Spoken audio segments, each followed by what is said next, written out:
Bismillahirrahmanirrahim. Assalamualaikum warahmatullahi wabarakatuh.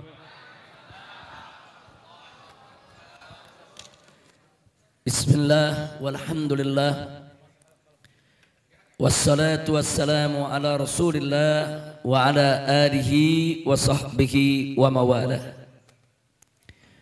Wa ba'd, siyadatul ulama il-syurafa wa sa'adatul masyaikh al-fudala wa jami'il hadirin al-ahibba al-a'izza rahimakumullah. Usikum jami'an wa nafsi bitaqwallah wa bita'ati rasulillahi sallallahu alaihi wasallam.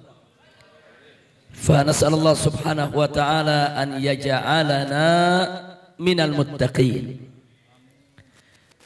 Wa ba'd, kepada para alim ulama, para kiai, para muallim, para tuan-tuan guru yang sama kita cintai dan sama kita muliakan. Wabil khusus orang tua kita, guru kita, sepuh kita, panutan kita semua, yaitu Syekhi Al-Walid Kiai Haji Ahmad Khalil Ridwan, hafidhahullahu ta'ala wa ra'ah, famatanallah bituri hayatih wa nafa'ana bi'ulumih fid dini wad dunya wal akhirah, amin ya rabbal alamin. Taqabbalallahu minna wa minkum fataqabbal ya karim. Selanjutnya, salam penghormatan ini dengan penuh rasa mahabbah kita sampaikan kepada seluruh kaum bapak, kaum ibu, para pemuda, para pemudi, kaum muslimin dan muslimat rahimakumullah. Ahiba'il kiram, baru saja tamu kita yang terhormat, yang sama kita cintai dan sama kita harapkan, yaitu Profesor Dr. Anies Baswedan, meninggalkan tempat. Karena memang pagi ini ada beberapa tempat yang harus beliau datangi. Ada tempat yang beliau boleh menyampaikan sambutan, ada tempat yang beliau enggak boleh menyampaikan sambutan. Sebab kalau tadi beliau menyampaikan sambutan, urusannya besok Kiai Khalil dipanggil oleh Panwaslu. Nah, jadi supaya masyarakat jangan salah paham, memang ada aturan. Jadi ada tempat yang memang sudah terjadwal sebagai tempat-tempat kampanye. Nah itu beliau boleh menyampaikan kampanyenya. Tapi ada tempat-tempat yang beliau hanya bersilaturahim, duduk, bertamu. Nah itu enggak boleh. Begitu bicara sepatah kata, besok semua panitia diangkut ke Panwaslu. Nah, kira-kira jelas tidak? Nah, jadi harap dimaklumi. Nah karena itu tadi beliau meninggalkan tempat, harus ke Mampang. Kemudian ada beberapa tempat lainnya yang harus beliau datangi hari ini. Kita doakan, mudah-mudahan segala urusannya dimudahkan oleh Allah subhanahu wa ta'ala, dan beliau bisa dimenangkan oleh Allah subhanahu wa ta'ala untuk memimpin kita semua di Jakarta, amin ya rabbal alamin. Ahiba'il kiram, tadi sambutan yang disampaikan oleh guru kita Kiai Haji Ahmad Khalil Ridwan sangat menarik. Karena tadi beliau singgung kepada kita bahwa politik itu merupakan bagian daripada ajaran Islam. Jadi jangan sekali-kali ada yang mengatakan agama dan politik harus dipisah. Ada yang mengatakan bahwa urusan agama nggak boleh dibawa-bawa dalam urusan negara. Nah itu pemikiran semacam itu merupakan pemikiran sekuler. Dalam bahasa Arab disebut al-ilmaniyah. Makna daripada al-ilmaniyah adalah fasluddin anid daulah, yaitu memisahkan agama dari urusan negara. Nah karena itu di sini saya ingin ingatkan, Allah subhanahu wa ta'ala menyatakan dalam Al-Quranul Karim kepada Nabi kita Sayyiduna Muhammad sallallahu alaihi wasallam dan untuk kita semua, di mana Allah nyatakan faqala ta'ala al-yauma akmaltu lakum dinakum. Al-yauma akmaltu lakum dinakum. Jadi tegas Allah nyatakan al-yauma akmaltu lakum dinakum. Hari ini hai Nabi, hari ini hai Rasul, hari ini ya Muhammad, akmaltu lakum dinakum. Telah aku sempurnakan bagi kamu sekalian agamamu. Jadi ayat ini merupakan syahadatun ilahiyah. Ini merupakan kesaksian ilahi yang maha suci bahwa agama Islam yang dibawa oleh Nabi adalah agama yang sempurna, bahkan agama yang paripurna, yang tidak ada sedikit pun celah, tidak ada sedikit pun keburukan, dan tidak ada satupun persoalan yang tidak ada aturannya dalam Islam, ya ikhwah.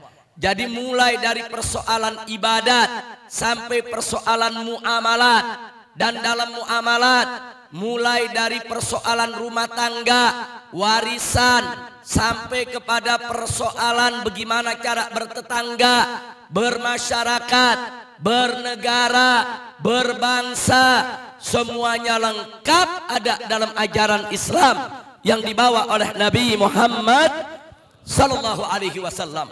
Sampai para sahabat pernah mengatakan radhiyallahu taala anhum, mereka pernah mengatakan qad allamana Rasul sallallahu alaihi wasallam kulla syai'in hatta al-khara'a. Jadi apa kata para sahabat? Mereka mengatakan qad allamana Rasulullah. Rasulullah itu telah mengajarkan kami kulla syai'in, tentang segala sesuatu, hatal khara'a, sampai kepada urusan al-khara'. Al-khara' itu urusan kotoran, urusan jamban, saudara. Jadi kalau sahabat mengatakan kami telah diajarkan oleh Nabi tentang segala sesuatu, sampai urusan jamban kami juga diajarkan. Maksudnya urusan jamban diajarkan sebagaimana kita ketahui bahwa dalam Islam ini ada seperangkat aturan bagaimana kita bermuamalah dengan jamban. Bagaimana cara masuk ke WC, bagaimana cara keluar dari WC, kaki mana yang didahulukan untuk masuk ke WC, kaki mana pada saat didahulukan untuk keluar dari WC. Kemudian apa yang kita baca sebelum masuk ke WC, apa juga yang kita baca setelah keluar dari WC. Kemudian apa yang boleh kita lakukan di WC dan apa yang nggak boleh kita lakukan di WC. Jadi semua diajarkan oleh Nabi. Artinya di sini para sahabat Nabi mengingatkan kalau urusan jamban saja sampai begitu detail Nabi ajarkan kepada umatnya, apalagi urusan berumah tangga, apalagi urusan berekonomi, apalagi urusan berniaga, apalagi urusan bermasyarakat, apalagi urusan berbangsa dan bernegara, termasuk urusan politik. Tidak ada satupun yang diluputkan oleh Nabi untuk diajarkan kepada umatnya, saudara. Takbir, sallu ala nabi. Nah, jadi saudara, kalau ada ulama bicara politik di masjid, itu bukan politisasi masjid, bukan. Beda politisasi masjid dengan mengajarkan politik di masjid, itu beda. Mengajarkan politik di masjid berarti mengajarkan salah satu bagian dari ajaran Islam. Anda boleh buka kitab fikih yang mana saja, saudara. Di situ ada fikih, di situ ada kitabut thahara, ada kitabus shalah, ada kitabus shaum, ada kitabus zakah, ada kitabul hajj. Dan kalau itu kita teruskan, nanti ada kitabul imamah. Sebagian kitab fikih menyebut kitabul imarah, atau dalam bahasa fikih modern disebut fiqhun nuzum. Itu artinya adalah fikih politik, fikih tata negara, fikih tata pemerintahan. Jadi yang namanya politik itu merupakan salah satu bab daripada pelajaran ilmu fikih, saudara. Jadi nggak mungkin fikih, saudara, politik itu dipisahkan dari Islam. Nggak mungkin, saudara. Jadi kalau ada dalil-dalil tentang sholat kita ambil, tapi dalil-dalil politik kita buang, nggak boleh. Sampai Allah nyatakan dalam Al-Quranul Karim, faqala ta'ala, afatu'minuna bi ba'dil kitabi wa takfuruna bi ba'd. Apa engkau ini beriman dengan sebagian isi daripada kitab suci, yang sebagian lagi kau ingkari? Enggak boleh, saudara. Masuklah ke dalam Islam itu secara kafah. Wallahu subhanahu wa ta'ala qala, ya ayyuhalladzina amanu dkhulu fis silmi kafah. Hei orang-orang beriman, masuklah kamu sekalian ke dalam Islam ini secara menyeluruh, secara seutuhnya, tidak setengah-setengah. Jadi kalau kita menjadi orang Islam, ambil aturan ibadatnya, ambil aturan muamalatnya, ambil aturan sholatnya, ambil aturan zakatnya, tapi ambil juga dong aturan ekonominya, aturan politiknya, aturan negaranya, saudara. Karena Islam ini lengkap, Islam ini sempurna, Islam ini paripurna. Nggak ada urusan yang nggak diatur dalam Islam, saudara. Jadi terlalu bodoh dan terlalu naif kalau ada orang mengaku Islam terus mengatakan agama dan politik nggak boleh digabung. Agama dan politik harus dipisah.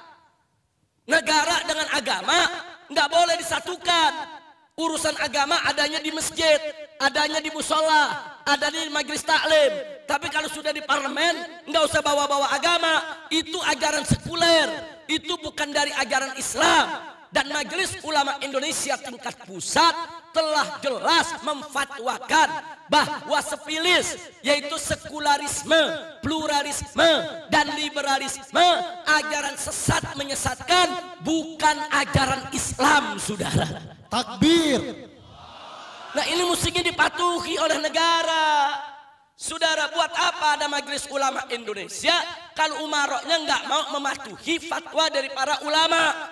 Saudara, jangan nanti mengatakan, oh ulama ini berpolitik, oh ulama ini melakukan politisasi. Bukan melakukan politisasi, karena Islam ajaran yang sempurna. Masalah politik ada dalam ajaran Islam, sehingga tidak bisa tidak. Kalau kita bicara Islam, pasti kita akan bicara ibadat, kita akan bicara muamalat. Kalau kita bicara muamalat, bukan hanya kita bicara niaga ekonomi, tapi juga harus bicara tentang politik dan tata negara, saudara. Itulah ajaran Islam yang dibawa oleh Nabi Muhammad sallallahu alaihi wasallam. Kira-kira jelas tidak? Jelas tidak?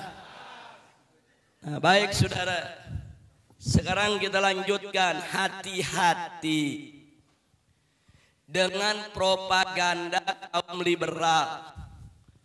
Propagandanya kedengarannya manis, tapi sebetulnya itu propaganda sadis, saudara. Saya kasih contoh.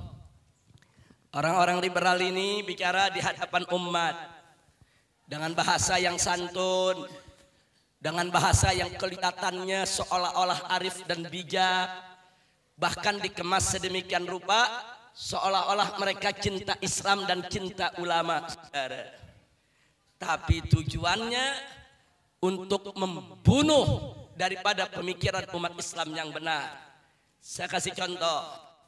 Apa mereka bilang? Saudara, yang pertama mereka bilang, saudara-saudaraku, Islam itu agama yang mulia. Islam itu agama yang suci dan bersih.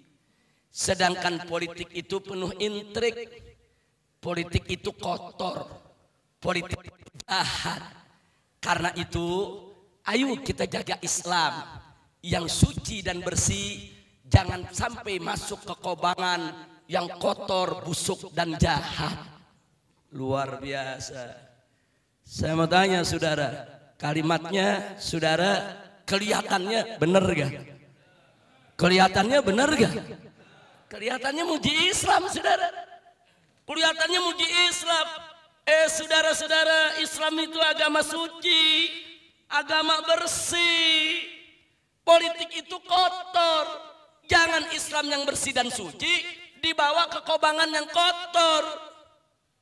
Nah, ngomong di depan umat yang ngaji jarang, tuh umat ngangguk-ngangguk. Iya ya, bener juga. Ayo, ada gak yang begitu? Ada gak yang begitu? Saya kasih contoh lagi yang kedua, saudara. Apa mereka bilang? Saudara-saudara, cintailah ulama. Ulama itu manusia mulia, dimuliakan oleh Allah. Ulama itu derajatnya tinggi. Dia pakai ayat, yarfa'illahu alladzina amanu minkum walladzina utul ilma darajat. Nah, ulama itu mulia, ulama itu tinggi, ulama itu harus kita cinta. Sedangkan politik itu jahat, busuk, tempat sampah.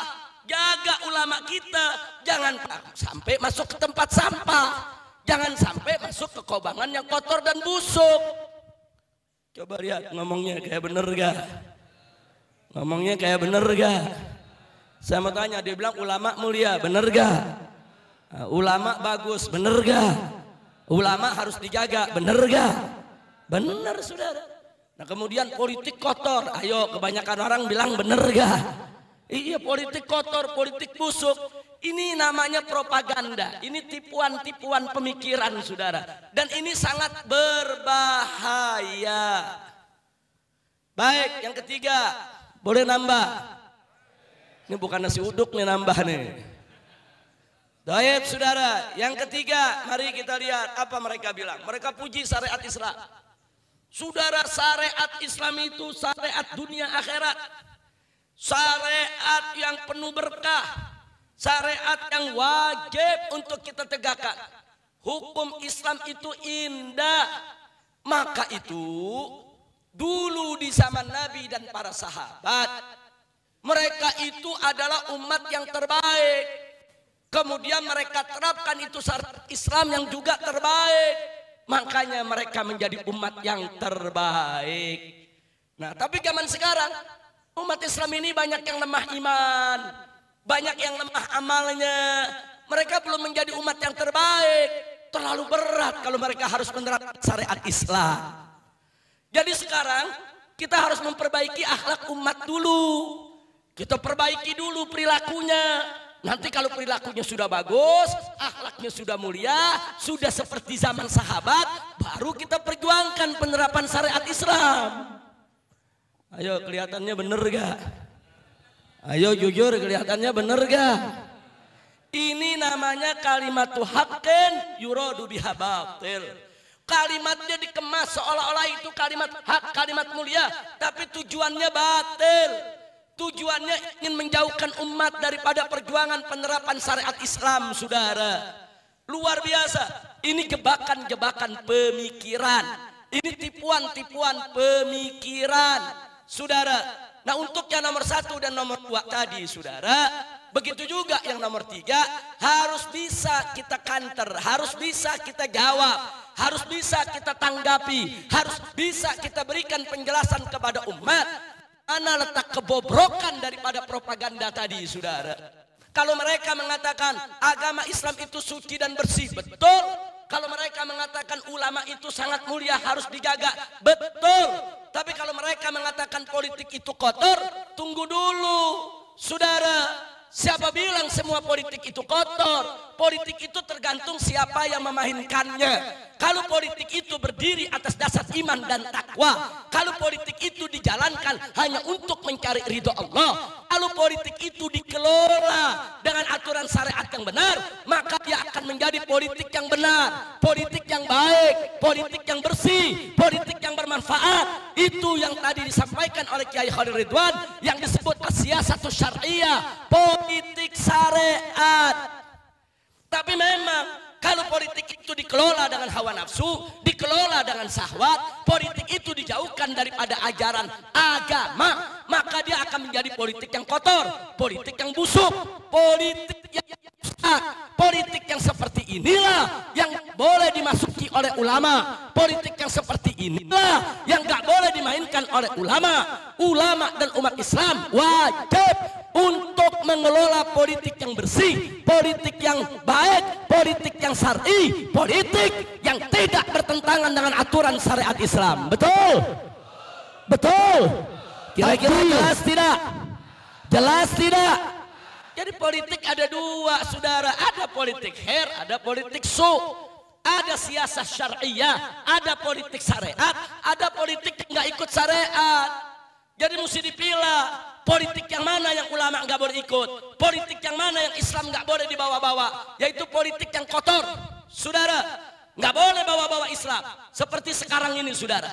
Mereka-mereka yang mengaku Islam, yang mendukung orang kafir sebagai pemimpin, mereka bawa-bawa ayat Al-Quran, mereka bawa-bawa hadis. Itu yang disebut mempolitisasi agama saudara.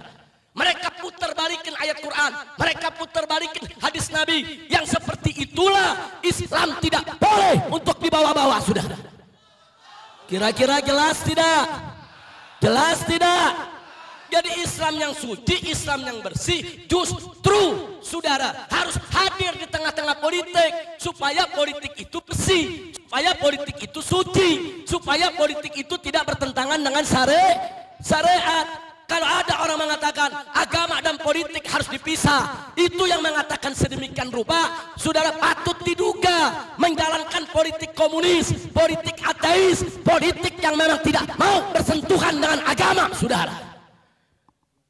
Makanya hati-hati saudara, kira-kira jelas tidak? Jelas tidak?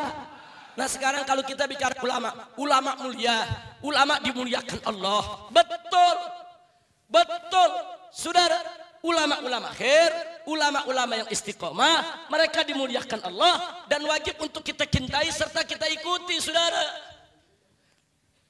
Oh, tapi kan politik kotor. Bagaimana kalau ulama terjun ke sana? Politik yang mana? Justru ulama itu wajib membersihkan politik yang kotor. Ulama itu wajib saudara untuk membersihkan ruang-ruang politik dimanapun dia hidup saudara, agar tidak dikotori oleh manusia-manusia busuk yang suka memanipulasi hujah dan korupsi dalil untuk menyesatkan umat Islam saudara. Kira-kira jelas tidak? Jelas tidak? Ayo saya mau tanya semua, Islam suci tidak? Islam bersih tidak? Jadi kalau politik saudara diwarnai dengan Islam, maka menjadi politik yang politik yang kalau begitu Islam perlu hadir tidak di ruang politik? Perlu hadir tidak? Wajib hadir tidak? Nah begitu juga ulama, ulama mulia tidak? Ulama di sisi Allah bagus tidak? Nah kalau begitu ulama terjun ke politik, saudara wajib tidak ulama membersihkan politik? Wajib tidak ulama menjaga politik? Itu yang mesti kita pahami, bukan ulama yang gak dikasih berpolitik. Dan maaf, kadang-kadang dari tokoh agamanya, baik dari kalangan habaib maupun kiai, terpengaruh dengan propaganda mereka. Kadang-kadang di majelis-majelis mengatakan, sudah ini majelis taklim, jangan bicara politik. Banyak yang bicara begitu saudara. Ini keluar dari mulut kiai. Saya tanya, banyak tidak? Banyak tidak? Nah apakah si kiai liberal? Bukan, bukan. Si kiai bukan liberal. Cuman si kiai menjadi korban dari propaganda liberal. Karena dia tidak paham politik, dia tidak ngerti politik, dia punya perasaan takut yang begitu besar terhadap politik di sekelilingnya yang selama ini begitu kotor, begitu jahat, sehingga saudara dia ingin jauhkan majelisnya daripada politik. Itu cara yang tidak betul. Cara yang betul kalau dia tidak mau berpolitik nggak apa-apa, itu hak dia. Dia tidak mau ikut politik praktis, itu hak dia. Tapi jangan menghapus politik dari ajaran Islam saudara. Jangan menghapus politik dari pengajaran kepada umat saudara. Nggak boleh. Kalau itu dilakukan oleh para kiai dan para habaib kita, sadar atau tidak sadar, mereka telah ikut memuluskan, melancarkan jalan kaum liberal untuk menjauhkan Islam dan ulama dari urusan politik, saudara. Na'udzubillah min. Nah baik saudara. Nah sekarang yang berikutnya, kalau mereka katakan, ya tapi kan dulu di zaman Nabi dan para sahabat mereka orang-orang mulia. Kalau syariat Islam diterapkan, ya cocok. Syariatnya mulia, masyarakatnya juga bagus. Tapi zaman sekarang, masyarakatnya banyak rusak. Masyarakatnya banyak lemah iman. Masyarakatnya banyak melakukan kemunkaran. Berat dong kalau mereka menerapkan syariat Islam. Saudara, kalau ingin bicara seperti itu, kita tengok dulu. Pertanyaannya apa betul dulu para sahabat, kalau orang Betawi bilang ujuk-ujuk jadi umat yang baik? Enggak saudara, semua ada proses. Sayyidina Umar Ibn Khattab radhiyallahu ta'ala anhu sebelum masuk Islam, saudara penyembah berhala. Sebelum masuk Islam mengubur hidup putri kandungnya sendiri. Saudara, apa Sayyidina Umar begitu lahir sudah mulia? Apa begitu lahir sudah jadi umat yang terbaik? Begitu juga Sayyidina Abu Bakar Siddiq, Utsman ibn Affan, Ali ibn Abi Thalib radhiyallahu taala anhum. Mereka belum baik sebelum mengenal Islam, saudara. Mereka menjadi baik setelah mereka mengenal Islam. Dan mereka semakin baik setelah mereka mengamalkan Islam. Dan kebaikan mereka makin sempurna manakala syariat Islam mereka tegakkan dalam kehidupan mereka sehari-hari. Sampai dipuji oleh Allah dalam Al-Quran, faqala ta'ala kuntum khaira ummatin uhrigat linnas ta'muruna bil ma'rufi wa tanhauna 'anil munkar. Kalian ini, hei para sahabat Nabi, adalah umat yang terbaik yang dikeluarkan oleh Allah untuk umat manusia. Kenapa umat yang terbaik? Ta'muruna bil ma'rufi wa tanhauna 'anil munkar. Karena kamu sekalian menyerukan kepada kebajikan dan mencegah daripada kemunkaran. Jadi kenapa sahabat menjadi umat yang terbaik? Karena mereka mencegah, yaitu daripada kemunkaran. Karena mereka menyerukan kebaikan. Karena mereka melakukan amar ma'ruf nahi munkar. Tidak sekonyong-konyong mereka menjadi umat yang baik. Sudah. Begitu juga kita. Kalau saat ini saudara kita masih banyak di tengah kita merajalela kemunkaran, merajalela kemaksiatan, masih banyak umat Islam yang tidak menegakkan sholat dan seterusnya, saudara. Justru kenapa? Karena kita meninggalkan syariat Islam.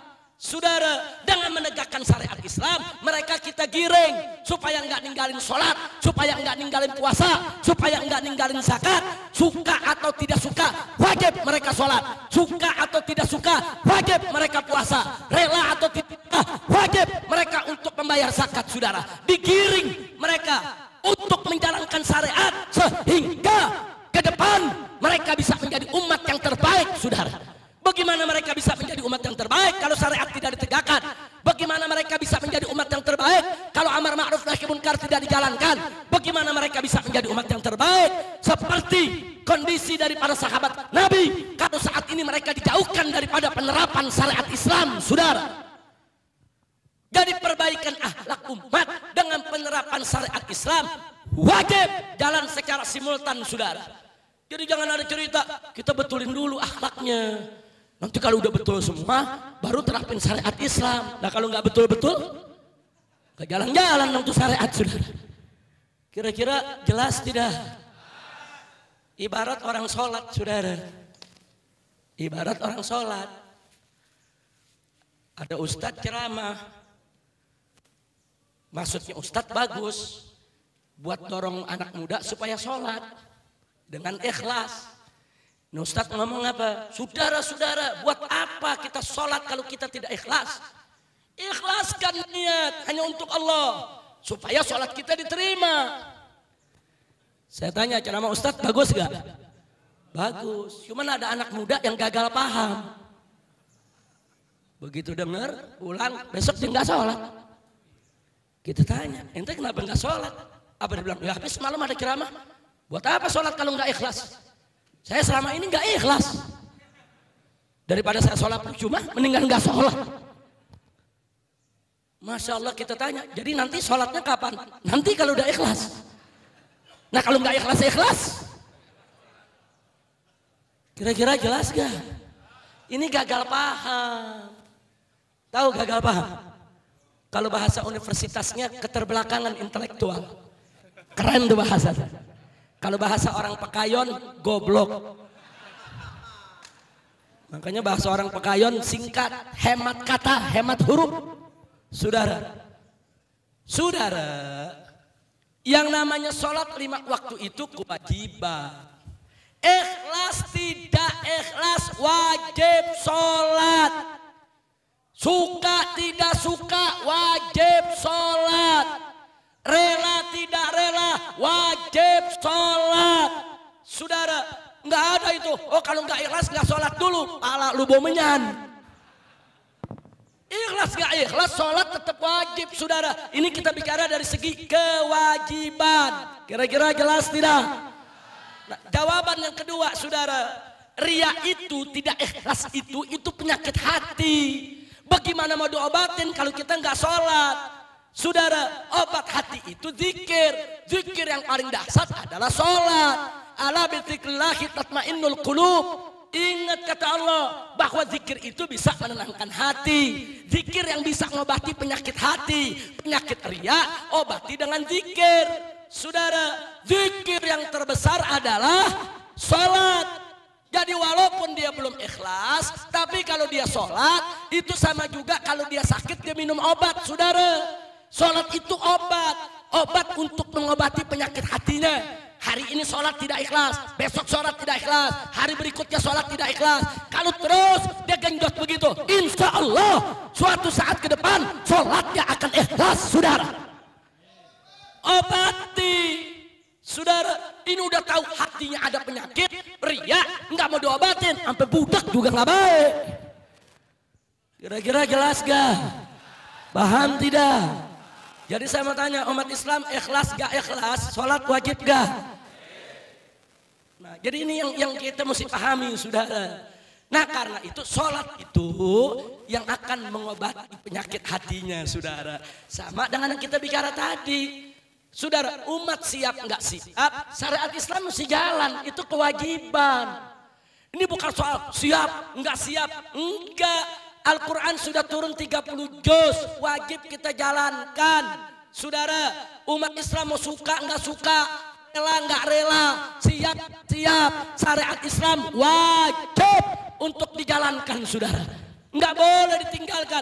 Kalau pertanyaannya, tapi umat Islam ini masih lemah imannya, umat Islam ini masih banyak melakukan kemunkaran. Justru syariat yang akan mengobati penyakit perilakunya, saudara.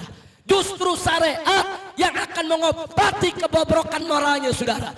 Justru syariat yang akan memperbaiki jalan hidupnya, saudara. Takbir. Kira-kira jelas tidak?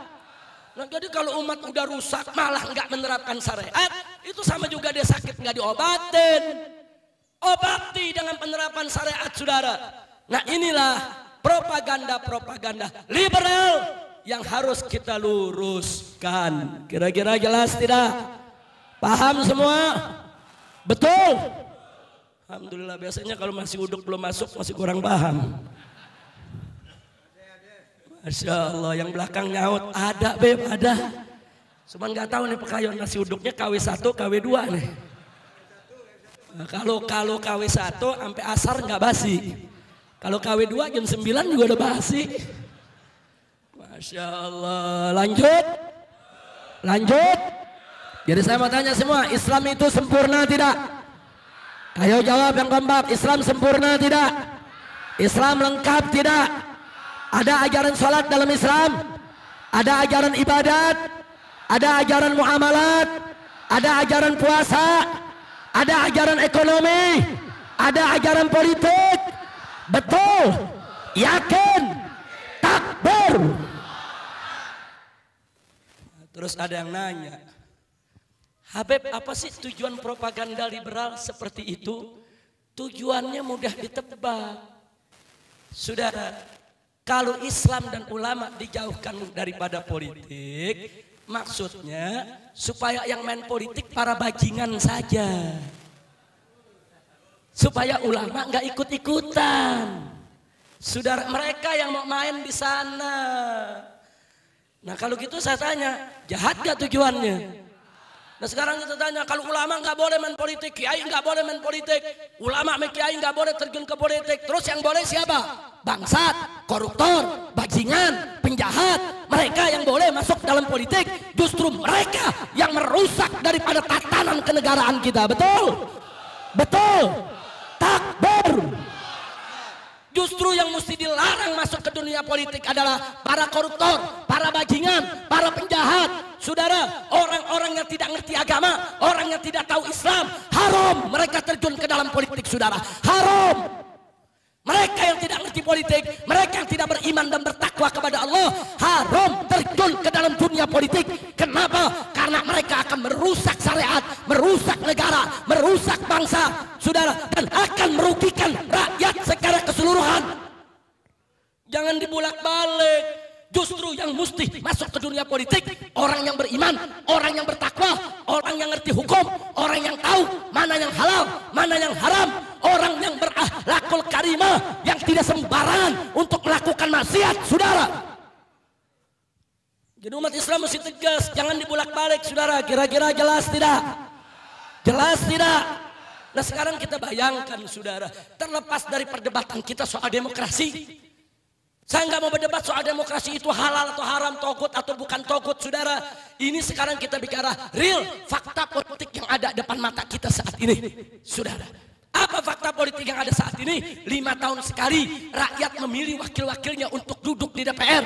5 tahun sekali rakyat saudara diajak untuk memilih siapa yang harus jadi gubernur, siapa yang jadi bupati, siapa yang jadi presiden.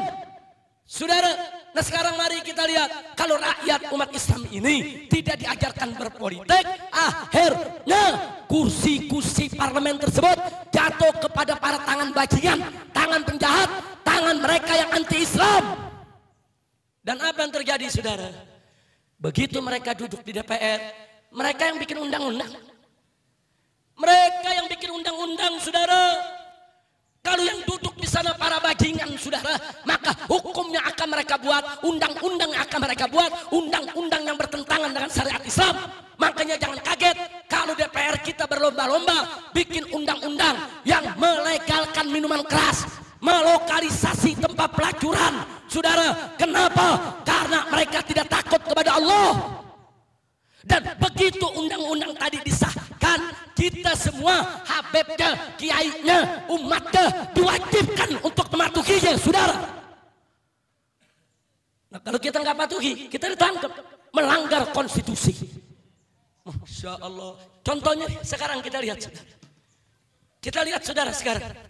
Kita umat Islam mayoritas di Indonesia, tapi kita nggak mampu masukkan satu pasal di dalam Undang-Undang Dasar 1945 lewat amandemen bahwa presiden dan wakil presiden Indonesia harus beragama Islam. Nggak mampu kita masukin sudah. Nggak mampu. Kenapa kita tidak bisa untuk menggelar sidang umum MPR untuk memasukkan pasal tersebut saudara? Karena kursi kita tidak cukup, karena kursi kita tidak memadai, karena DPR dikuasai oleh mereka yang anti-Islam, bukan yang pro syariat Islam saudara. Nah ntar kalau udah kejadian begini baru marah. Wah lu kenapa orang kafir mimpin? Nah kan lu gak mau politik selama ini.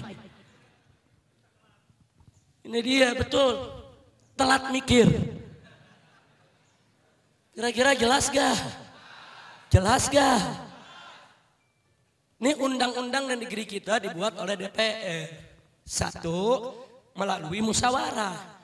Kalau musyawarah mentok, voting, pemungutan suara. Nah sekarang saudara, kalau kita umat Islam tidak terjun ke politik, ulama kiai tidak mau tahu politik, nanti bencong-bencong pada ikut politik. Akhirnya para bencong jadi anggota DPR. Nah begitu sampai di sana saudara, kursi umat Islam kiai cuma 100 kursi.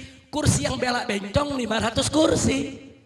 Bikin undang-undang LGBT, laki boleh kawin sama laki, perempuan boleh kawin sama perempuan. Musyawarah kiai sama bencong. Kiai nolak saudara, haram. Bencong bilang apa kiai gitu deh. Nah karena deadlock apa yang dilakukan? Voting, pemungutan suara. Suara kiai 100, yang dukung bencong 500. Siapa yang menang? Ayo jawab, siapa yang menang? Siapa yang menang? Akhirnya undang-undang LGBT diketok palu saudara. Nah begitu besok ada ulama ceramah, saudara, laki kawin dengan laki haram. Bencong lapor polisi. Pak polisi mau lapor nih, kenapa? Kiai Khalil tuh langgar undang-undang. Loh langgar di mana? Tadi Kiai Khalil bilang laki nggak boleh kawin sama laki, kan undang-undangnya ada, boleh. Kiai Khalil masuk penjara saudara. Habib yang manapun, kiai yang manapun, karena dianggap melanggar undang-undang, masuk penjara. Pertanyaannya, kenapa undang-undang bejat, undang-undang iblis macam itu bisa lolos, bisa disahkan? Itu tadi, karena umat Islam dijauhkan dari politik, ulama dijauhkan dari politik, kiai dijauhkan dari politik, habaib dijauhkan dari politik, sehingga musuh-musuh Islam dengan seenaknya menguasai DPR, membuat undang-undang, membuat aturan, saudara, semua yang bertentangan dengan syariat Islam. Masya Allah, baru urusan Ahok saja saudara.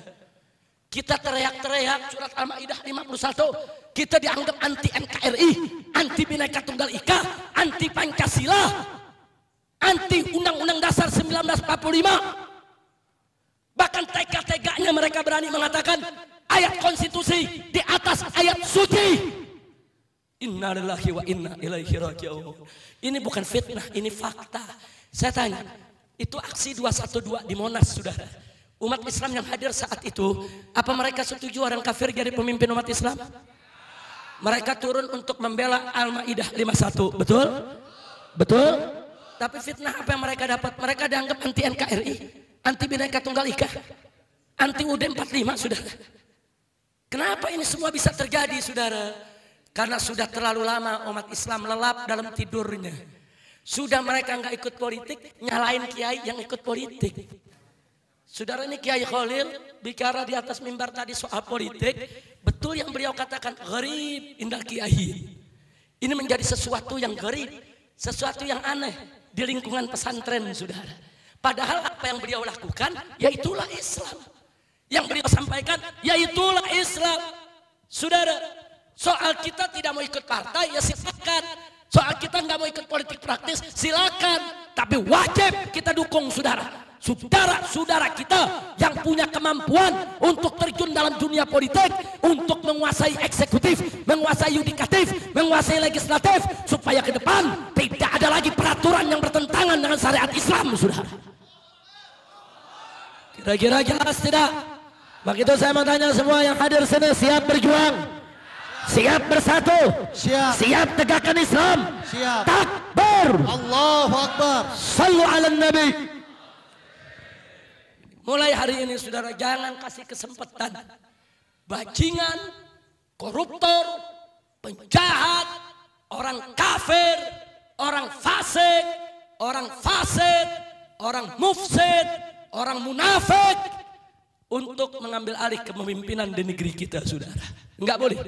Kepemimpinan di negeri kita harus dipegang oleh orang yang beriman, yang bertakwa, yang takut kepada Allah, yang cinta kepada rakyatnya, yang cinta kepada negerinya, sehingga negeri kita menjadi baldatun thayyibatun wa rabbun ghafur. Amin ya rabbal alamin. Maka itu jangan haramkan politik untuk anak-anak kita. Didik anak-anak kita. Harus ada yang jadi kiai, harus ada yang jadi profesor, harus ada yang jadi doktor, harus ada yang jadi politisi, harus ada yang jadi duduk di eksekutif, legislatif, yudikatif, bahkan harus ada yang jadi polisi dan tentara, supaya polisi tentara nggak musuhin kiai. Betul? Nah, kalau besok polisi dan tentaranya dipegang oleh santri, kiai nggak dikriminalisasi, saudara. Makanya dorong anak-anak kita jadi jenderal, pegang itu TNI, pegang itu polisi, supaya besok ke depan mereka bisa jaga umat Islam, jaga ulama, jaga kiai, jaga negara, bukan memusuhi umat Islam. Saudara, menterorisasi umat Islam, memakarisasi umat Islam, mengkriminalisasi ulama, ulama dimusuhi, saudara. Ini nggak boleh terjadi lagi, saudara. Kedorong anak-anak kita, saudara. Ini kadang-kadang orang tua bilang, nak, lu 7 turunan, gua nggak redok lu jadi polisi. Ayo, ada gak yang ngomong begitu? Ada gak yang ngomong begitu? Akhirnya yang jadi polisi anak penjudi semua.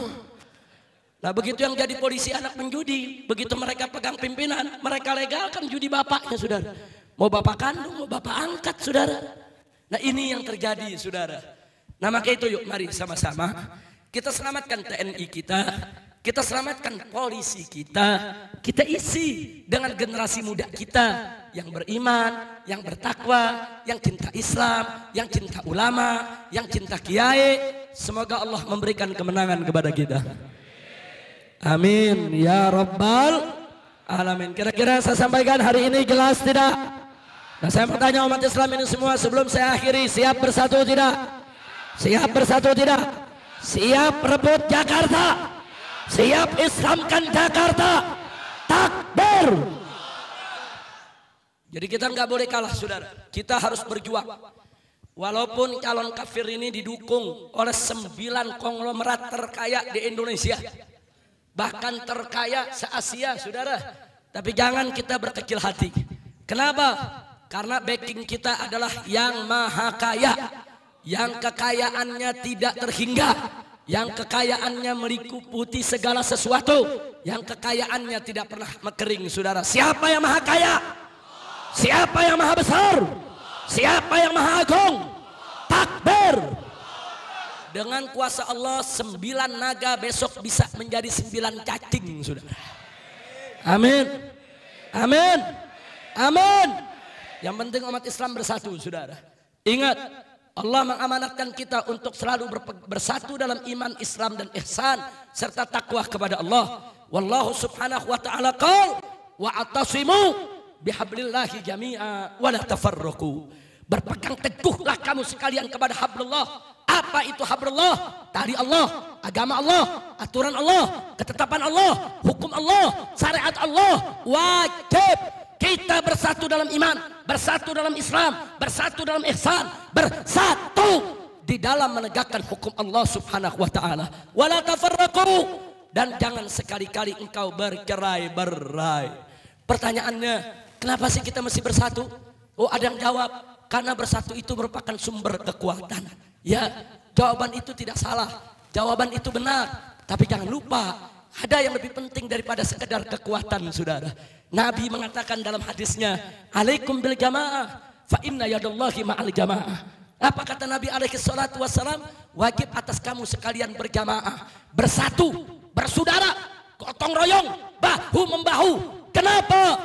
Fa inna yadallahi ma'al jamaah. Karena sesungguhnya pertolongan itu ada pada kebersamaan, pertolongan itu ada pada persatuan dan persaudaraan. Ini yang lebih penting, saudara.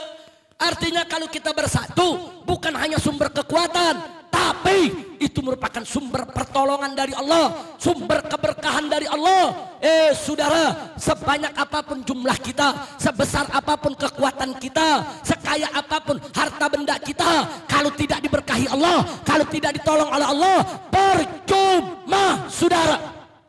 Tapi sedikit apapun harta benda kita, sekecil apapun kekuatan kita, saudara, dan sekecil apapun jumlah kita, tapi kalau pertolongan Allah bersama kita, keberkahan dari Allah bersama kita, kekuatan besar apapun nggak mampu untuk memporak-porandakan kita. Betul? Takbir.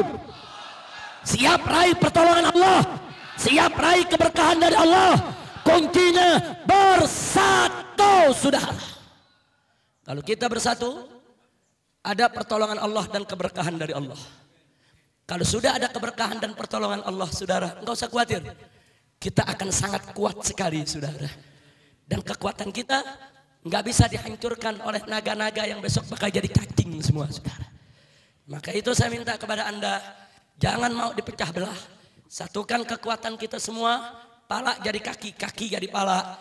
Islam harus menang di Jakarta, saudara. Setuju? Nah, maka itu saya minta bantuan Anda semua. Jangan hanya saya yang teriak, jangan hanya Kiai Khalil yang teriak, jangan hanya Kiai Haji Mahfuz Asirun yang teriak, jangan hanya kiai-kiai yang teriak.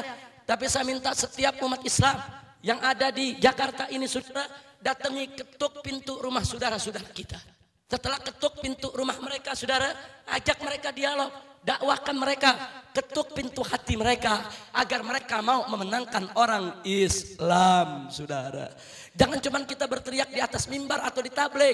Tablik macam ini yang hadir 99% adalah yang sejalan dengan kita. Yang gak sejalan gak mau, saudara, untuk hadir, saudara.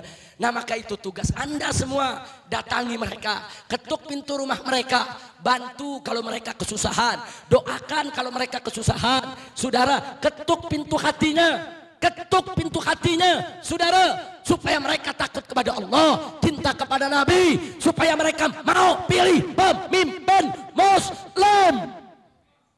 Maka itu saya mau semua, siap berjuang tidak? Siap berjuang tidak? Belajar dari jamaah tablik, saudara. Jamaah tablik ini sedang kerjasama dengan kita, saudara. Saat ini mereka sudah turun puluhan ribu di Jakarta. Mereka mengetuk pintu satu persatu rumah orang, saudara, door to door, saudara. Tapi ini bukan hanya tugas jamaah tabligh, tugas kita semua umat Islam. Saat ini NU-nya, Muhammadiyahnya, jamaah tabligh-nya, Persisnya, alhamdulillah semua bersatu, saudara. Apalagi semenjak aksi 212, orang nggak tanya Anda NU, Anda Muhammadiyah, Anda FPI, enggak, Anda Islam, saya Islam. Ayo kita bela Islam. Ini persatuan kita semua, nggak boleh lagi kita dipecah. Betul? Siap bersatu, siap bersaudara, siap berjuang, siap rebut Jakarta.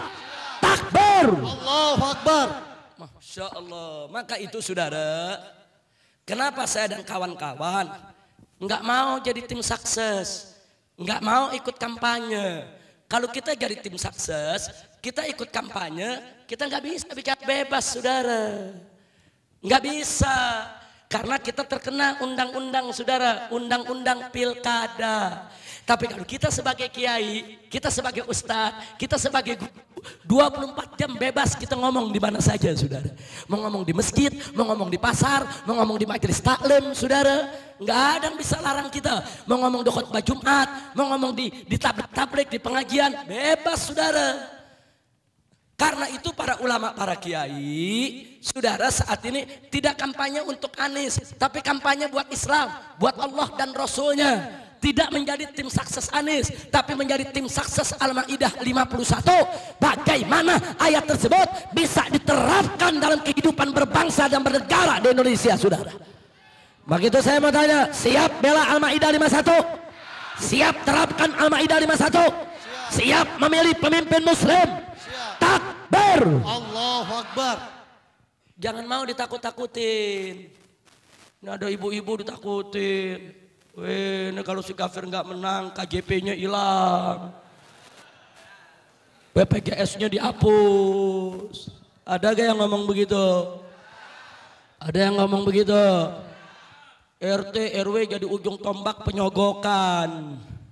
Saudara, ada oknum-oknum RT RW bagi-bagi duit buat warganya untuk pilih orang kafir. Ada gak? Ada gak? Ada apa banyak? Banyak. Ya gue ceramah sampai di sini aja dah.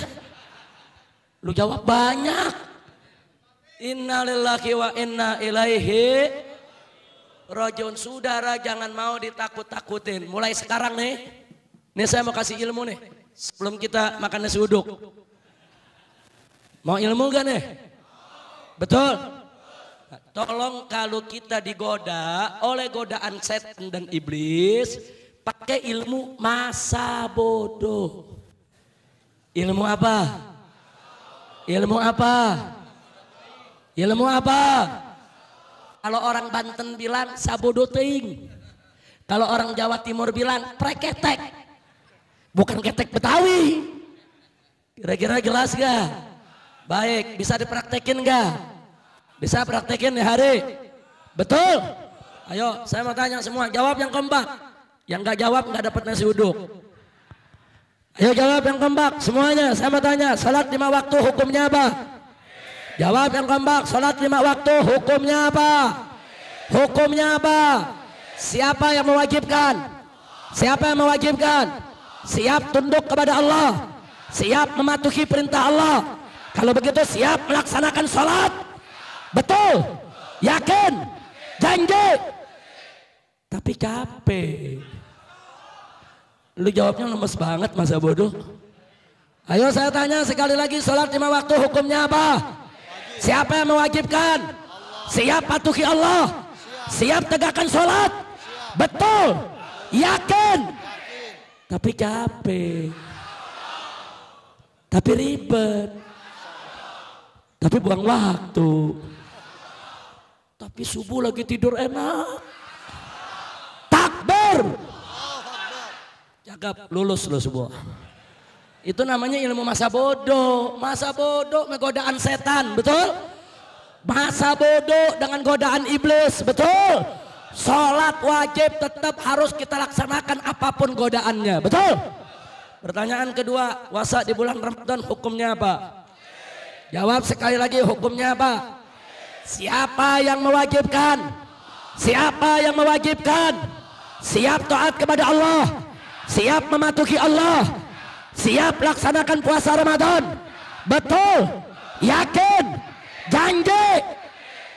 Tapi haus, tapi lapar, tenggorokan panas, perut perih, lemes-lemes.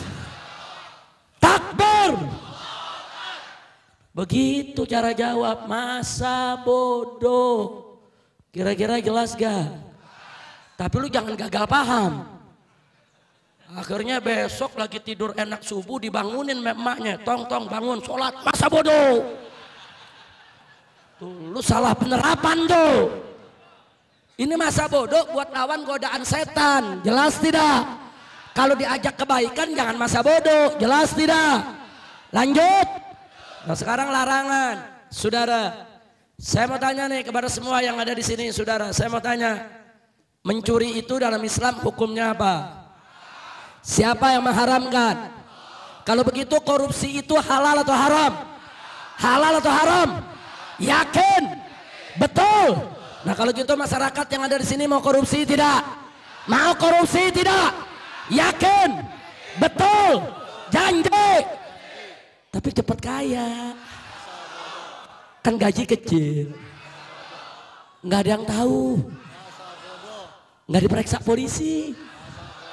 Nggak ditangkap KPK. Takbir. Masa bodoh, nggak ada urusan dengan segala godaan. Korupsi sekali haram tetap haram. Umat Islam tidak boleh untuk korupsi. Betul? Takbir. Boleh nanya lagi? Boleh nanya lagi? Yang keempat nih, ibu ikut jawab bu. Bu, ibu yang nggak jawab saya doain biar lakinya pada kawin lagi. Tapi kalau ibu ikut jawab biar lakinya pada setia. Amin ya Rabbal alamin. Ayo saya mau tanya nih semua. Kalau kita punya anak gadis muslimah dilamar sama pemuda kafir, boleh atau tidak? Halal atau haram? Halal atau haram? Siapa yang mengharamkan? Siapa yang mengharamkan? Siap ikut Allah? Siap taat kepada Allah? Jadi kalau anda punya anak gadis muslimah dilamar oleh orang kafir, saya mau tanya sekali lagi, halal atau haram? Terima atau tolak? Yakin? Betul? Janji? Tapi kaya, tapi ganteng, tapi mobilnya mewah, rumahnya megah, artis, kesohor, setia. Dia janji sehidup semati. Takbir. Ini bukan soal setia atau tidak setia.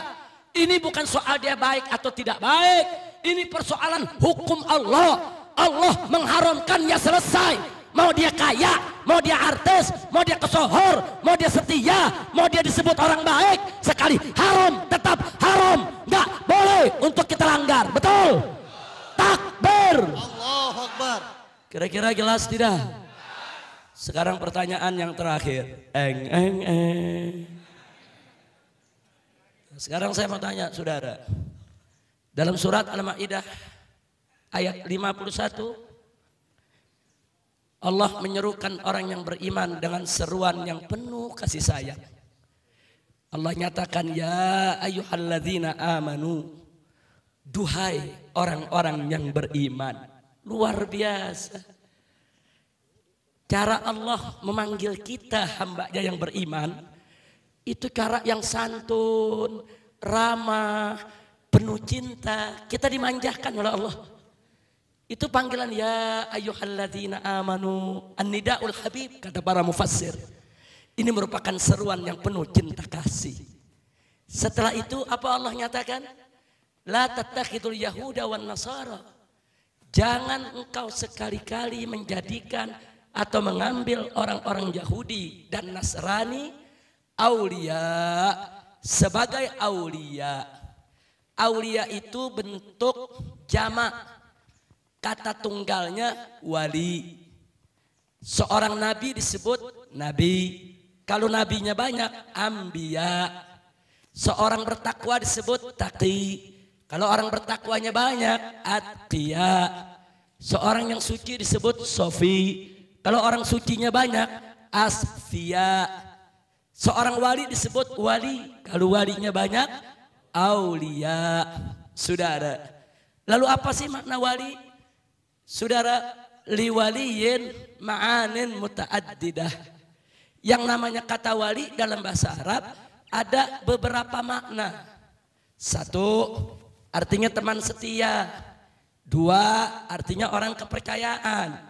3 artinya pelindung. 4 artinya pemimpin. Masih banyak makna yang lain saudara.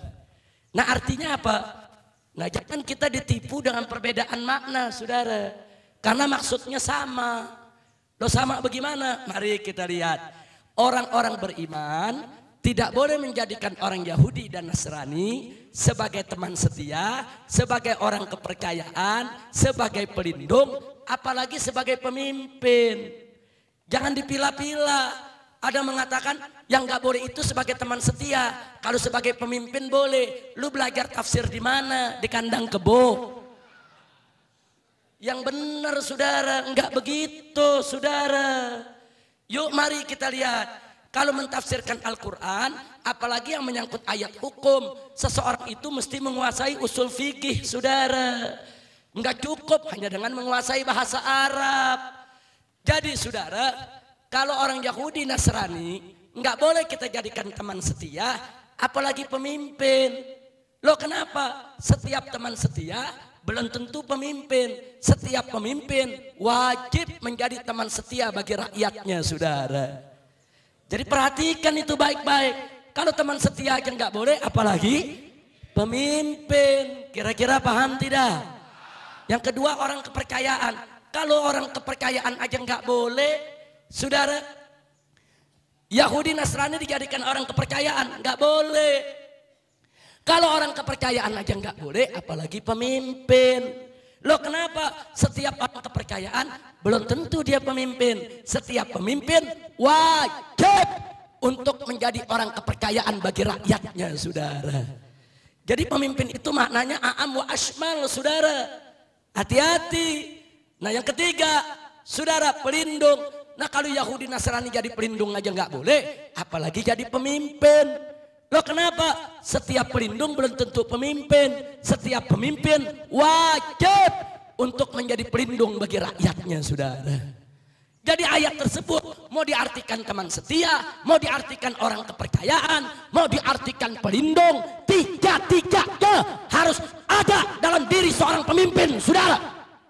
Seorang pemimpin wajib menjadi teman setia bagi rakyatnya, wajib untuk menjadi orang kepercayaan bagi rakyatnya, wajib untuk selalu melindungi rakyatnya saudara. Kalau orang kafir jadi teman setia aja nggak boleh, jadi orang kepercayaan saja tidak boleh, jadi pelindung saja tidak boleh, apalagi menjadi pemimpin. Masya Allah, kira-kira jelas gak? Makanya saya bingung, ada nafsir enggak, maksudnya teman setia. Ini dia nih, kita pakai tafsir Jalalain, dia pakai tafsir jalan lain. Nah begini kemana nggak ngawur, kira-kira jelas gak? Jelas gak? Paham tidak? Nah jadi sekarang kesimpulannya aja saudara, berdasarkan surat Al-Ma'idah 51, apa orang Yahudi dan Nasrani boleh jadi pemimpin umat Islam? Jawab yang kompak, boleh tidak? Jawab yang kompak, boleh tidak? Halal atau haram? Halal atau haram? Nah sekarang saya mau tanya, surat Al-Ma'idah 51 firman siapa? Firman siapa? Firman siapa? Yang namanya firman Allah boleh gak dibaca dalam masjid? Boleh gak dibahas dalam majelis? Boleh gak disampaikan dalam khutbah Jumat? Boleh tidak dibahas dalam tabligh akbar? Boleh tidak? Boleh tidak? Bahkan wajib untuk disampaikan kepada umat saudara. Nah sekarang saya mau tanya lagi. Jadi berdasarkan Al-Ma'idah 51, sekali lagi, orang kafir jadi pemimpin umat Islam halal atau haram? Siapa yang mengharamkan? Siapa yang mengharamkan? Siap taat kepada Allah? Siap tunduk kepada Allah? Betul? Yakin? Kalau begitu saudara, kalau besok saat kita memilih pemimpin, apa boleh pemimpin orang kafir kita pilih? Boleh tidak? Saya mau tanya, pilih atau tidak? Pilih atau tidak? Yakin? Betul? Sumpah? Janji? Tapi katanya jujur. Tapi katanya pinter. Tapi katanya bersih. Tapi mau dinaikin umroh. Marbot dinaikin umroh. Pesantren mau dibantu. Kiai mau dihajiin. Dapat KJP. BPJS. Dikasih duit 500.000, 1 juta, 5 juta, 10 juta. Lu susah bener sih dirayunya loh. Takbir. Nah, begitu dong, lulus semua. Karena udah lulus, ceramah selesai. Kan udah lulus. Masya Allah, kira-kira jelas gak? Jelas gak? Tapi nggak usah khawatir, Bu. Siapa bilang KJP dihapus?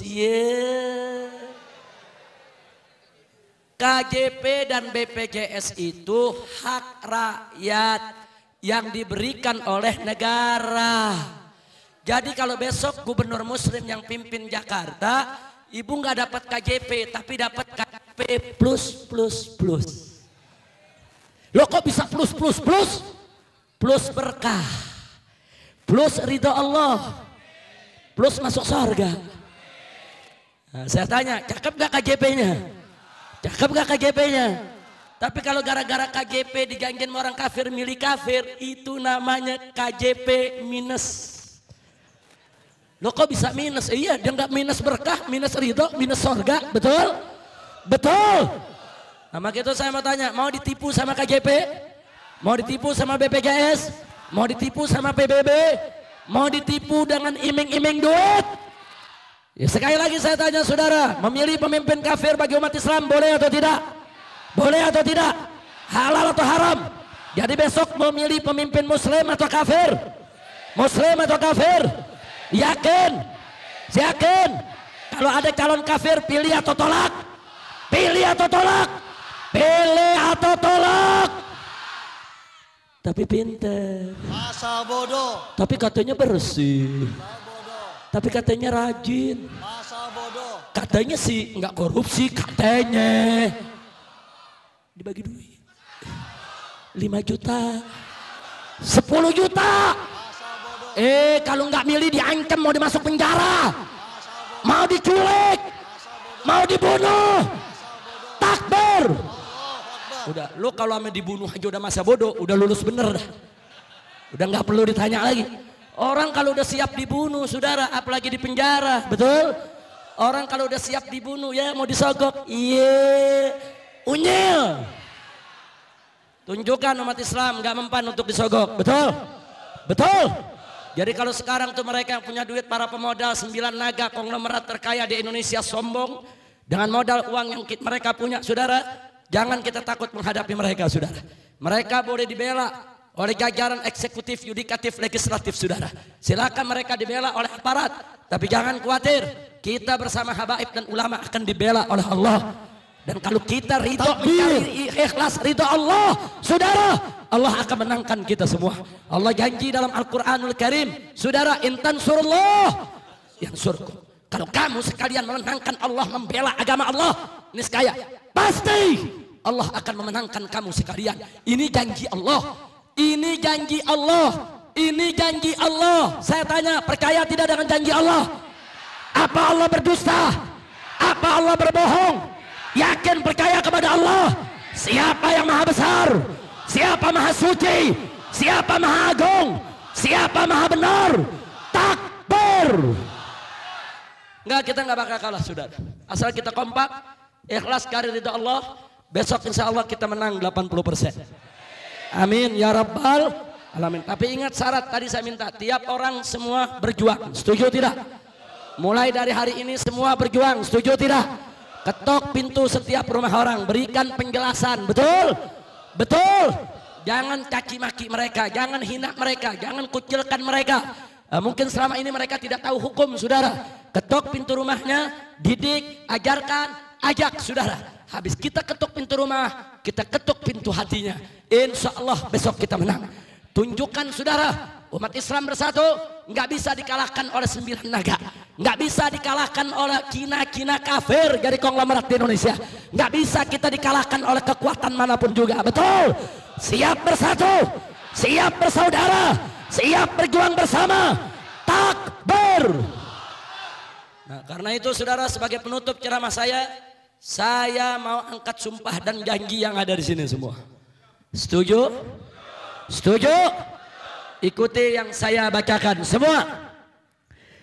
Bismillahirrahmanirrahim. Bismillahirrahmanirrahim. Asyhadu an la ilaha illallah. Ashhadu an la ilaha illallah. Wa asyhadu anna Muhammadar Rasulullah. Wa ashhadu anna Muhammadar Rasulullah. Radina billahi rabba. Radina billahi rabba. Wa bil islami dina. Wa bil islami dina. Wa bi Muhammadin. Wa bi Muhammadin. Sallallahu alaihi wasallam. Sallallahu alaihi wasallam. Nabiyyan wa rasula. Nabiyyan wa rasula. Wa bil Qur'ani imama. Wa bil Qur'ani imama. Wa bil muslimina ikhwana. Wa bil muslimina ikhwana. Demi Allah. Demi Allah. Kami bersumpah. Kami bersumpah. Dan kami berjanji. Kami berjanji. Bahwa kami. Bahwa kami. Hanya akan. Memilih. Membela. Memenangkan. Calon gubernur. Muslim untuk memimpin Jakarta. Demi Allah. Kami bersumpah. Dan kami berjanji. Tidak akan memilih calon gubernur kafir untuk memimpin Jakarta. Sesungguhnya Allah Maha menyaksikan sumpah dan janji kami ini. Dan sesungguhnya Allah sebaik-baiknya yang menyaksikan. Takbir. Allahu Akbar. Sallu ala Nabi. Allahumma salli ala Nabi. Alhamdulillah, Bo, udah disumpah. Oh, ini yang hadir sini anak muda, lu udah disumpah. Pokoknya besok 19 April yang udah disumpah ngelanggar janji, pilih orang kafir langsung giting. Amin.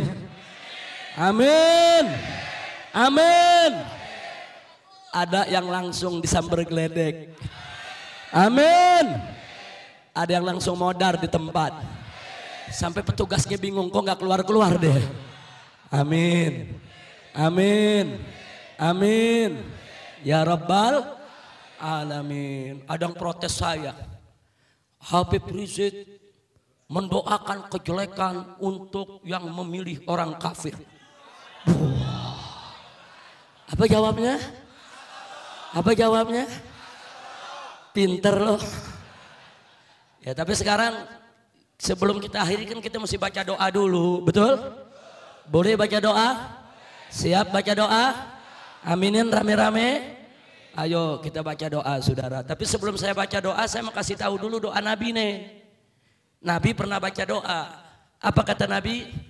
Allahumma man waliya min amri ummati syai'an fasyaqqa alaihim faskuk alaih.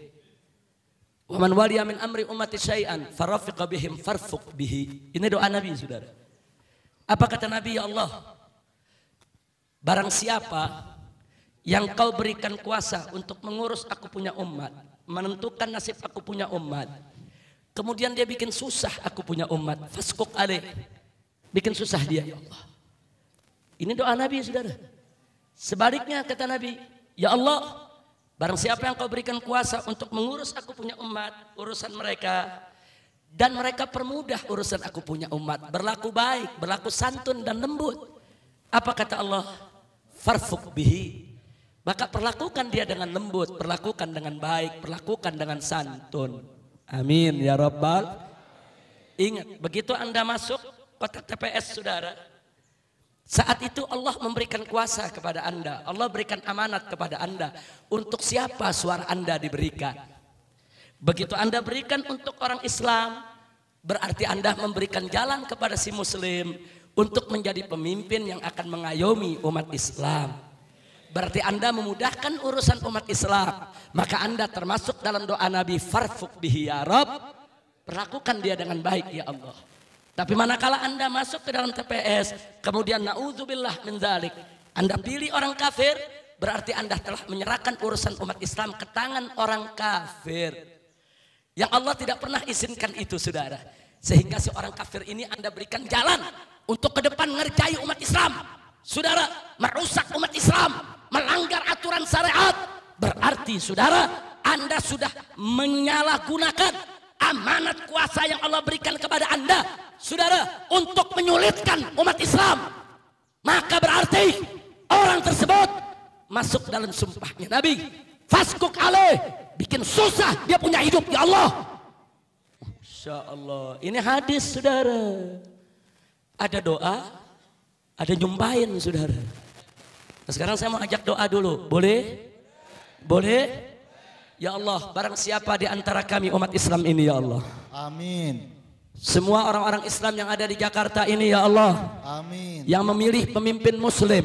Amin. Yang memudahkan jalan bagi umat Islam untuk memimpin Jakarta. Amin. Permudahlah jalan hidupnya. Amin. Murahkan rizkinya. Amin. Berkahi nafkahnya. Amin. Lancarkan pekerjaannya. Amin. Mudahkan kesulitannya. Amin. Mudahkan kesulitannya. Amin. Lapangkan kesempitannya. Amin. Harmoniskan rumah tangganya. Amin. Sembuhkan penyakitnya. Amin. Karuniakan anak keturunan yang solehin dan solehat. Amin. Bahagia dari dunia dan akhirat. Amin. Dan segala hajatnya digabulkan ya Rabb. Amin ya Rabbal alamin. Itu doa. Boleh nyumpahin? Nyumpahin sekarang saudara. Ayo rame-rame. Aminin.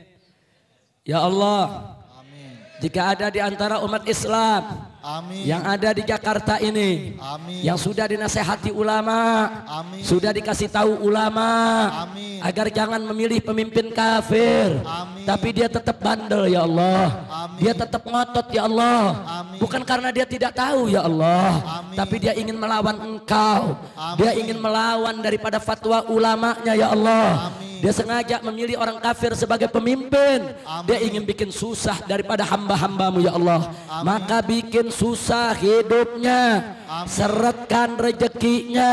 Amin. Jangan berkahi nafkahnya. Amin. Jangan sembuhkan penyakitnya. Amin. Biar dapat penyakit yang belum ada obatnya. Amin. Biar susah jalan hidupnya. Amin. Biar dipecat dari tempat kerjaannya. Amin. Biar ditinggal lari bininya. Biar lakinya kawin lagi. Biar anak-anaknya ngelawan sama dia. Biar hidupnya tidak bahagia. Nggak dapat anak keturunan yang solihin dan solehat. Hidupnya hancur-hancuran. Nggak ada berkah. Susah tiap hari. Sedih tiap hari. Gundah gulana tiap hari. Kecuali kalau dia bertaubat kepada engkau ya Allah. Amin ya Rabbal alamin. Bu, ada yang nanya ibu-ibu, Beb gimana kemarin terlanjur milih Beb? Ya sudah mafat-afat, yang udah lewat biar dia lewat. Pintu taubat selalu terbuka, betul? Jadi kalau taubat, menyesal, akui kesalahan, besok perbaiki kesalahan. Untung masih ada kesempatan. Perbaiki kesalahan, insya Allah dosanya diampuni. Nah doa yang tadi insya Allah sumpahan yang tadi nggak kena tuh. Nah, mudah-mudahan nggak kena kalau dia toh. Makanya kan terakhirnya kan dibilang kalau dia toh. Nah sekarang maka itu saya tanya nih sekali lagi nih. Semuanya di Pekayon siap menangkan Islam? Siap rebut Islam? Siap. Takbir. Allahu Akbar. Alhamdulillah. Ini kalau saya ceramah begini Kiai Khalil nggak boleh dipanggil Panwaslu. Saya bukan tim sukses. Saya bukan jurkam. Saya bukan orang partai. Saya ustadz kampung. Nggak ada pasalnya ustadz kampung bicara ayat masuk penjara. Iya. Nah maka itu saya tanya semua di sini umat Islam siap kompak, siap bersatu. Nah saya minta umat Islam semua bersatu. Kalau ada spanduk-spanduk baliho-baliho ulama atau baliho-baliho ayat Quran atau baliho-baliho tablik akbar atau baliho-baliho yang menyuruhkan umat untuk menerapkan surat Al-Maidah 51 untuk memilih gubernur muslim. Kalau ada yang turunkan, bangkit lawan siapa saja menurunkannya saudara. Takbir. Siap lawan. Siap lawan. Siap lawan. Siap. Nanti ditangkap Habib. Nanti dianiaya Habib. Asal bodoh. Nanti diperkarain Habib. Nanti dipanggil polisi. Nanti diculik. sabodo ting. Enggak ada urusan, betul? Kira-kira jelas tidak? Paham semua?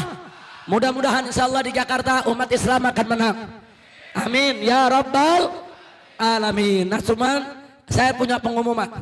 Kemungkinan besar tanggal 18 April banyak tamu-tamu kaum muslimin dari luar Jakarta akan datang ke Jakarta.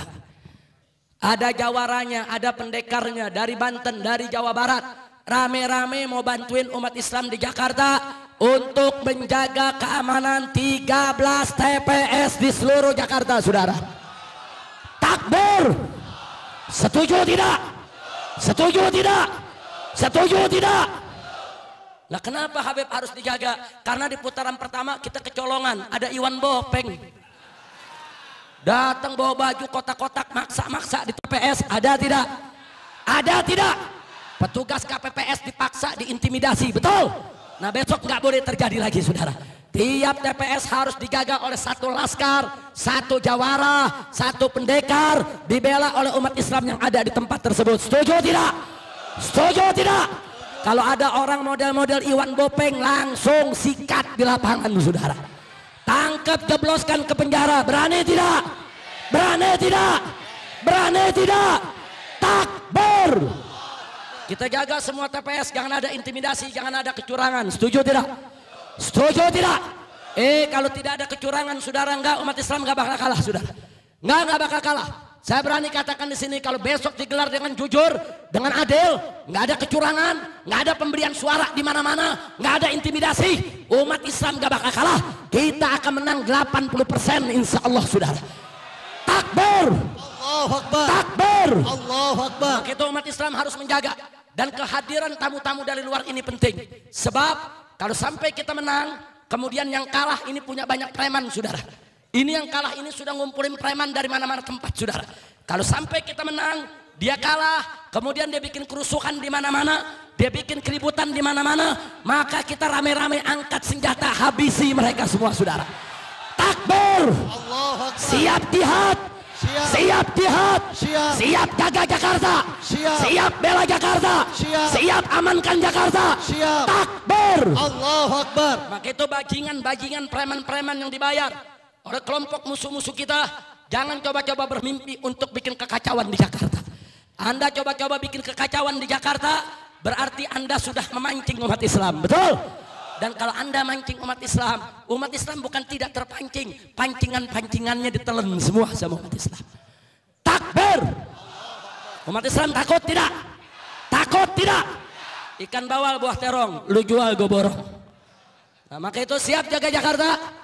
Siap jaga Jakarta. Kalau mereka bikin kerusuhan di mana-mana, TNI dan Polri nggak bakal mampu untuk mengamankan Jakarta tanpa bantuan umat Islam. Betul? Betul? Betul? Buktinya kemarin putaran pertama Iwan Bopeng lolos. Kemana TNI? Kemana Polri, saudara?